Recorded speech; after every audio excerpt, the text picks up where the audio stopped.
کے سمجھنے کے لیے اور اپنی زندگی کے مقصد کے پانے کے لیے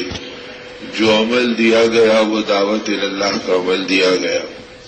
اسی لیے ہمارے اکابر نے ان باتوں کو بارہا فرمایا اور علماء ربانیین نے صاف صاف لکھا کہ دنیا میں جتنا دین وجود میں آیا یہ سارے کا سارا دعوت اللہ کے نتیجے میں وجود میں آیا۔ مساجد کا وجود میں آنا، مدارس کا وجود میں آنا، خانقاہوں کا وجود میں آنا، انسانوں میں حق پرستوں کی اور اللہ کے محبوب بندوں کی پیدا ہونا، وہ نورانیت کا آنا کہ وہ حق اور باطل میں تمیز پیدا کر سکیں، یہ ساری چیزیں دعوت اللہ کے نتیجے میں وجود میں آئیں۔ اور جب تک دعوت کا عمل امت کے ہاتھوں میں مضبوطی سے رہا، امت کے اندر دین کے ہر شعبے کو پانی پہنچتا رہا اور ہر شعبے کے اندر دعوت کے اثرات اور اس کے برکات نظر آتے رہے۔ اور جس زمانے میں دعوت کا عمل ٹوٹا ہے اور دعوت کا عمل چھوٹا ہے، اس کے نتیجے میں دین کے سارے شعبے بے وزن اور بے روح بنے اور امت کی زندگی کے اندر ایمان خطرے میں پڑا اور نجات اور آخرت کو پہچاننا یہ ہماری اپنی زندگی میں مشکل بن گیا۔ یہ اللہ کا احسان ہے کہ اللہ پاک نے گرتی امت کو تھامنے کے لیے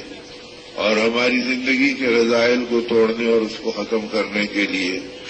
ایک بار پھر امت کو دعوت اللہ کا ایک عالی عمل نصیب فرمایا، تاکہ امت دعوت کے اس عمل کے ذریعے سے اپنی زندگی کے اندر اس یقین کو، اس اللہ کی ذات عالی کے تعلق کو، اس آخرت کی فکر کو، دنیا کی محبت کے رذائل سے حفاظت کو اپنی زندگی میں لینے والی بن جائے، جس کے ذریعے سے ہماری دنیا بھی بنے اور ہماری آخرت بھی بنے۔ اس لیے کہ دین کا کوئی عمل اس وقت تک جاندار نہیں بنتا اور اللہ کی بارگاہ میں مقبولیت کے راستے پہ نہیں بڑھتا جب تک کہ اس عمل کے پیچھے آدمی کی زندگی کے اندر یقین مضبوط نہ ہو اور اللہ کی ذات عالی کے اوپر اعتماد کامل نہ ہو اور اپنی نیتوں کے اعتبار سے یہ مخلص اور ہر اغراض سے اپنی زندگی کو پاک کرنے والا نہ بنے اور قربانی والی زندگی کے اندر مزاج نبوت کے اوپر اپنی زندگی کو قربانی پر چلاتا رہے۔ اور یہ وہ صفات ہیں کہ جس کے اوپر اس امت کو پہلے دن سے اٹھایا گیا اور آخری دن تک اسی محنتوں کے اوپر نبی رحمت صلی اللہ علیہ وسلم نے امت کو ڈالا، تاکہ اس راستے سے امت کا مزاج یہ بن جائے اور ہمارے دلوں میں یہ بات اتر جائے کہ ہماری حفاظت بھی دعوت میں ہے اور ہماری ہدایت بھی دعوت میں ہے اور ہماری نجات بھی دعوت میں ہے اور ہماری تربیت بھی دعوت میں ہے۔ اگر دعوت کی محنت زندگی کے اندر اور معاشرے کے اندر آئے گی تو پھر وہ تربیت آئے گی کہ مقصد زندگی انسان کو سمجھ میں آئے گا، اور دعوت کی محنت صحیح اخلاص کی بنیاد کے اوپر اور قربانیوں کے اوپر چلتی رہے گی تو دنیا میں حفاظت اور آخرت میں نجات اسی کے اوپر اللہ رب العزت کی طرف سے ہر زمانے میں ظاہر ہوئی اور قیامت تک ظاہر ہوتی رہے گی۔ اور دعوت کی محنت جب صحیح قربانیوں اور تقاضوں کے اوپر اپنے آپ کو چلائے گی تو اس کے نتیجے کے اندر پھر زندگی کے اندر ہدایت جس دولت کا نام ہے کہ حق کو پہچاننا، امر حاضر کو جاننا، اللہ کی منشا کو اپنی نگاہوں میں بسانا اور اپنی زندگی کو مرضیات الہی کا پابند بنانا اور حران اللہ کی مرضی کے اوپر اپنے آپ کو چلانا، اس کے نتیجہ اور اس کی برکت زندگی کے اندر یہ نکلے گی کہ جب اللہ رب العزت کی مرضی کے مطابق زندگی گزرے گی تو پھر اللہ پاک ہماری مرضیات کو غیب سے اپنی مرضی کے طور پہ پورا فرمائیں گے۔ اسی لیے حضرت مولانا محمد یوسف صاحب رحمۃ اللہ علیہ فرمایا کرتے تھے، اگر تم دین کے کام کو اپنا کام بنا لو گے تو اس کے نتیجے میں اللہ رب العزت تمہارے کاموں کو غیبی طور کے اوپر پورا فرما دیں گے۔ تو ہمارے کاموں کا پورا ہونا بھی اللہ نے اپنے دین میں رکھا ہے اور انسانوں کو ہدایت کا ملنا بھی اللہ نے اپنے دین کی محنت میں رکھا ہے، اور مخلوق خدا کے دل پلٹنا اور اللہ کا غیبی نظام دنیا میں ظاہر ہونا یہ بھی اللہ رب العزت نے اپنے دین کی محنت میں رکھا ہے۔ تو دین کی محنتوں کا معاشرے میں، مزاج میں، زندگی میں داخل ہونا اور آدمی ان فکروں کو اپنی زندگی کا کام بنانا، ایک ہے اس کو برکت کے طور پہ کرنا اور ایک ہے کہ اس کو ثواب کی نیت کے ساتھ کرنا اور ایک ہے کہ اس پر اپنی آخرت بن جائے گی اس امید کے اوپر کرنا، اور ایک یہ ہے کہ تمام مسائل کا حل یہ ہے اور یہ وہ میری زندگی کا کام ہے کہ اس کو اپنی زندگی کا اصلی کام بنا لوں۔ ابھی تو امت کا بڑا طبقہ جو دین اور دینداری کے مزاج کے روح کے اوپر ہم چل رہے ہیں، ہماری اپنی زندگی کے اندر یہ ہے کہ ہمارا کام اپنی اولاد کی پرورش ہے، اور پرورش اگر عام انسانوں کے ذہن میں ہے تو اب آگے بڑھ کے ترقی ہو گئی تو ذہن میں یہ بات آ گئی کہ ہمارا کام اپنی اولاد کی تربیت ہے۔ اور بقول حضرت مولانا محمد یوسف صاحب رحمۃ اللہ علیہ کے یوں فرمایا کہ اللہ نے دعوت کی محنت میں یہ بات دکھائی کہ حضرت ابراہیم علیہ السلام کو اپنے پیدا ہونے والے شیرخوار بچے کو اس وادی غیر ذی زرع میں چھوڑنے کا حکم دیا جہاں نہ تربیت کا سامان تھا نہ زندگی کی ضرورت کا سامان تھا، اور پھر اس کے بعد اس بات کو بتلا دیا کہ تربیت کرنے پہ جب ہم آتے ہیں تو نبی کی تربیت نبی کے بغیر کرتے ہیں، کہ جس کو نبی بنانا ہے اور جس راستے سے نبیوں کے سردار انبیاء کے امام حضرت محمد رسول اللہ صلی اللہ علیہ وسلم کو ظاہر کرنا ہے، اور ان کی تربیت اس اعتبار سے ہو رہی ہے کہ ان کو جنگل و بیابان میں چھوڑا گیا اور خود اپنی زندگی کو ایمان اور اعمال کی محنتوں کے اندر لگایا گیا، اور دین کے تقاضوں کے اوپر بیوی اور بچے کو چھوڑ کر آگے بڑھ جانے اور نکلنے کا حکم دے دیا گیا۔ تو گویا دعوت کے راستے سے مزاج بنایا گیا کہ یہ بھی مت سمجھو کہ ہم اپنی اولاد کی تربیت کریں گے، اگر دین کی محنت اور ایمان کے کام کو ہم نے اپنا کام نہیں بنایا تو اولاد کی تربیت کیا اپنی تربیت بھی خطرے میں پڑ جائے گی۔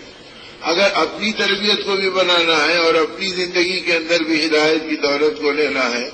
تو پھر دعوت کا کام ہماری زندگی کا کام بن جائے، اور کام بننے کا مطلب یہ کہ ہر ضرورت اس کے تابع ہو جائے اور یہ کسی کے تابع نہ رہے۔ اور آدمی کی زندگی میں ثواب و برکت بننے کا راستہ یہ ہے کہ بھئی وقت ملے گا تو کر لیں گے، فرصت ملے گی تو دیکھ لیں گے، موقع ملے گا تو وقت نکال لیں گے، اور گنجائش ہوگی تو اس میں قدم اٹھا لیں گے۔ تو بقول حضرت مولانا سعید احمد صاحب رحمۃ اللہ علیہ کے یوں فرمایا، اگر تم دین کے کام کے ساتھ فقیروں جیسا سلوک کرو گے تو ڈر ہے کہ اللہ تمہیں فقیروں جیسا نہ بنا دے۔ کہ فقیروں کے ساتھ کیا کرتے ہو کہ بچا کھانا اللہ کے نام پہ، بچا کپڑا اللہ کے نام پہ، اور بچی چیز اللہ کے نام پہ، تو تم بھی بچا بچایا وقت اللہ کے نام پہ، بچا مال اللہ کے نام پہ، بچی گنجائش ہے اللہ کے نام پہ۔ نہیں، اگر اسے کام بنانا ہے تو اپنی ضرورتوں کو تابع کرو دین کے کام کی اور دین کی محنتوں کے، اور دین کو تابع مت کرو اپنی مرضی کے اور اپنے کاموں کے۔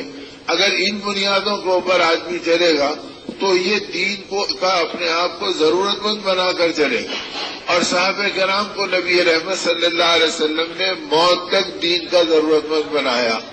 کبھی بھی دین کی محنتوں، ایمان کی خدمتوں اور اللہ کے راستے کی کوششوں میں لگ کر ان کی زندگی اس بات پہ مطمئن نہیں ہوئی کہ چلو اللہ نے بہت بڑا کام لے لیا، اب باقی زندگی اب بے فکری کی بن گئی، بلکہ دین کی محنتوں اور ایمان کے کاموں میں جان بھی، مال بھی، اوقات بھی، جذبات بھی، ہر چیز میں وہ محتسب بنے ہوئے تھے اور اپنی زندگی کا احتساب لے کر اپنے آپ کو چلا رہے تھے۔ جس زمانے میں حضرت ابوبکر رضی اللہ تعالیٰ عنہ کو خلافت کی ذمہ داری سونپی گئی اور خلیفہ رسول اللہ صلی اللہ علیہ وسلم بنائے گئے تو اس وقت آپ کا حال یہ ہے کہ اپنے ہاتھ کے اوپر ایک کپڑے کی چھانٹ ڈالے، مدینے کے بازار میں چلے آ گئے۔ تو حضرت فرماتے تھے کہ کیا ابوبکر میں توکل نہیں تھا، یا ابوبکر رضی اللہ تعالیٰ عنہ توکل کو نہیں جانتے تھے، بلکہ امت کو تربیت دینا مقصود تھا کہ جب دین کا کام تمہاری زندگی کا کام بنے تو تم امت پہ بوجھ مت بنو، مخلوق پر سائل مت بنو، اور ان کے کاندھوں پر اپنی ضرورتوں کو ڈالنے والے مت بنو، بلکہ اپنی تربیت، اپنی زندگی کی ذمہ داری کو خود پہچاننے والے بنو۔ اب اس حالت کو جب امت میں دیکھا تو امت کے اندر بھی چونکہ دعوت کا فہم تھا، دینی محنتوں سے شعور و برکتیں ان کی زندگی میں جاگ چکی تھی، انہوں نے کہا کہ خلیفہ رسول اللہ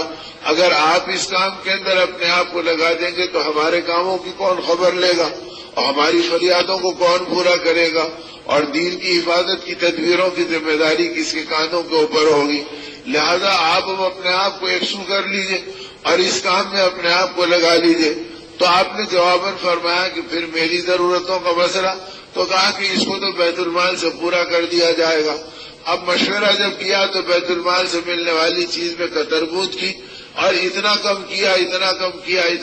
کیا کہ جس کے اندر بقدر ضرورت کی اکتفا کے اوپر آ گئے اور محتاط طریقے کے اوپر اپنی زندگی کو گزارا. اور جب دنیا سے جانے کا وقت آیا تو اس 2 سال 5 مہینے کی خلافت کے پورے زمانے کا حساب کیا اور حضرت عمر رضی اللہ تعالیٰ عنہ کو جب خلافت کی منصب کے اوپر سونپا اور ان کو وصایے لکھائے تو ان وصیتوں کے اندر ان باتوں کو بھی لکھا دیا کہ عمر اس بات کو لکھ لو کہ اس 2.5 سالہ زمانے کے اندر جو کچھ ابو بکر نے بیت المال سے لیا ہے میرے اس گھر کو بیچ کر بیت المال میں داخل کر دینا تاکہ میں اللہ کی بارگاہ میں مخلوق کا بوجھ لے کر یا ان کا احسان لے کر اللہ کو چہرہ بتانا گوارا نہیں کرتا اور پسند نہیں کرتا.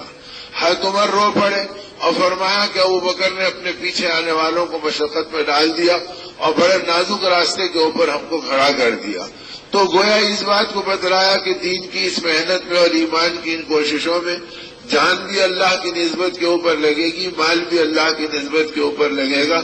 جذبات بھی اللہ ہی کی نسبت کے اوپر لگیں گے اور تربیت اللہ اپنی قدرت سے کریں گے، حفاظت اللہ اپنی قدرت سے کریں گے، زندگی اللہ اپنی قدرت سے بنائیں گے، ضرورتوں کو اللہ اپنی قدرت سے پورا کریں گے. اب ان چیزوں کا نتیجہ یہ تھا کہ دین پہ مر مٹنا اور ایمانی محنتوں پہ اپنی جان کو جھونکنا. پھر یہ امت کا مزاج بنا تھا، مردوں کا بنا، عورتوں کا بنا، بچوں کا بنا، بوڑھوں کا بنا، طاقتوروں کا بنا، کمزوروں کا بنا، کہ ہر ایک کی زندگی کے اندر یہ جذبہ بنا کہ ایمان پہ مر مٹنے والی فکریں ہماری زندگی میں ہو اور ایمان پر اپنی جان و مال کو لگانا ہماری اپنی زندگی کا کام بنے. تو اسی ایک تو یہ ہے کہ اس کام کو اپنا کام بنانا،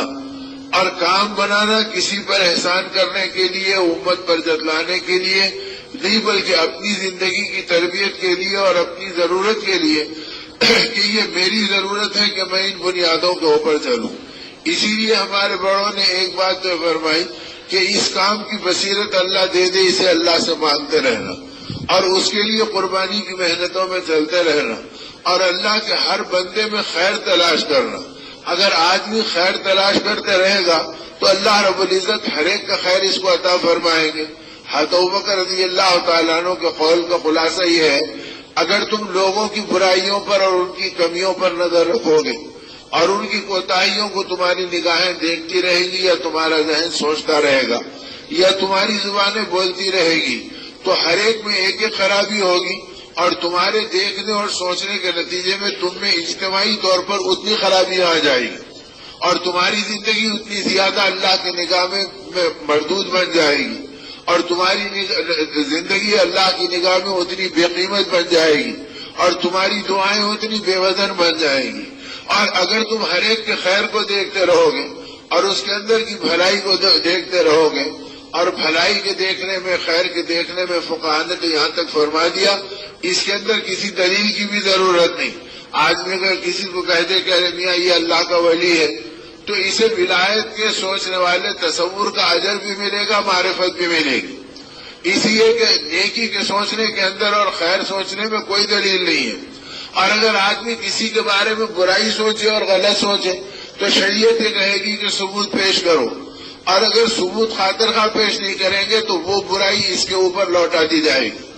تو اسی آدمی اپنی زندگی کے اندر خیر کو بنیاد بنا کر چلے. تو صحابہ کرام کا مزاج یہ بنا تھا کہ انہوں نے ایک دوسرے کو اس کی تاکید بھی کی تھی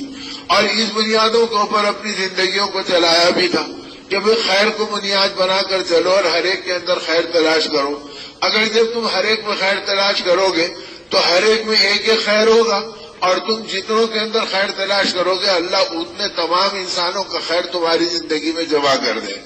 تو نتیجہ یہ تھا کہ امت کا ہر فرد ولایت کی چوٹی پر تھا اور امت کا ہر فرد دعوت والی زندگی کی بلندی پر تھا. اس کے نتیجے میں اللہ کی معرفت تھی، غیبی مددیں تھی، قلوب کو اطمینان تھا، دلوں کو چین نصیب تھا، دعاؤں کی قبولیت انسان اپنی نگاہوں سے دیکھ رہے تھے اور آنے والوں کی زندگیوں کا پلٹنا اور ہدایت پر آنا اور دنیا سے بے نیاز ہونے والی طاقتوں کا ملنا یہ انسانوں کی زندگی میں آ رہا تھا. یہ اس وقت تھا جبکہ زندگی کے اندر دعوت والی فکروں کا ماحول تھا. اسی ہمارے ان بزرگوں نے ہم کو یہ بات بتلائی کہ یاد رکھو کہ دعوت کے کام میں جب تک آدمی اپنے کارناموں کو گنتا رہے گا اور اپنی قربانی کو دیکھتا رہے گا تو اس کے نتیجے کے اندر یہ کام سے محروم ہو جائے گا. اور اگر آدمی دین کی محنتوں میں اپنی کمی اور کوتاہیوں کو دیکھتا رہے گا اور اپنی بے بسی پہ نظر رکھے گا تو اس کے نتیجے میں اللہ اس کی حفاظت اور اس کو محفوظ رہنے کا راستہ عطا فرمائیں گے. تو محفوظ رہنے کا راستہ اپنی کوتاہیوں پہ نگاہ رکھنا، اپنی کمی اور بے بسی کو ظاہر کرنا